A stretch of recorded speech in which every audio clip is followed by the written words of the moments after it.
Hello বন্ধুরা, মিশো থেকে আমি একটা প্রোডাক্ট অর্ডার করেছিলাম, যেটা আজ আসছে। চলো তোমাদের সাথে শেয়ার। তো আমাদের পার্সেল নেওয়ার জন্য কোথাও যেতে হয় না, পার্সেল সরাসরি আমাদের বাড়ির সামনেই চলে আসে। আর আমার পার্সেলটার দাম ছিল 182 টাকা। পার্সেল নেওয়া হয়ে গেছে, চলো তোমাদের সাথে এটা এবার কেটে শেয়ার করি।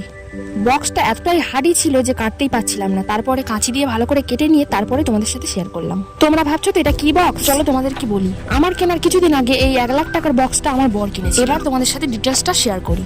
মিশো ফ্লিপকার্টে খুবই জনপ্রিয় এই বক্স, যার নাম মানি ব্যাগ। দেখো এখানে লেখা আছে small amount become big savings. এখানে খুবই কম টাকা ফেলে প্রচুর অ্যামাউন্ট জমানো যায়। আর এই যে নাম্বারগুলো দেখতে পাচ্ছ, 100 লাইন 2টো, 200 লাইন 4টে এবং 500 লাইন 5টা, এগুলো হলো অ্যামাউন্টের নাম্বার। এখান থেকে অ্যামাউন্টটা ফেলতে হবে। আর এখানে থাকে পেনের কাজ, যখন যেই অ্যামাউন্টটা ফেলবে সেই অ্যামাউন্টটা চিকে করে দেওয়া। এখানে যে কটা নাম্বার আছে সব নাম্বার চিকে হয়ে যাওয়া মানে ভাববে 1 লাখ টাকা জমে গেছে। 1 লাখ টাকা জমে গেলে এখান থেকে বার করে নেওয়া যাবে। চলো এবার আমার বক্সটা দেখাই। তো আগে যে বক্সটা দেখালাম ওর মধ্যে 1 লাখ টাকা ফেলা যাবে, আর এটার মধ্যে 20,000। আগের বক্সটাতে 100, 200 আর 500 ফেলা যেত, কিন্তু এই বক্সটাতে 50 টাকাও ফেলা যাবে। কিন্তু দুঃখের বিষয় একটাই, এই বক্সটাতে টাকা জমে গেলে কোথাও থেকে বার করা যাবে না, ফাটিয়ে বার করতে হবে। তো বন্ধুরা, এই বক্সটা যদি তোমরা অর্ডার করতে চাও তাহলে কমেন্ট বক্সে অবশ্যই কমেন্ট করো, আমি তোমাদের লিংক শেয়ার করে দেবো। তো আজকের আমার এই ভিডিওটা তোমাদের যদি ভালো লাগে তাহলে অবশ্যই লাইক করে দিও। টাটা।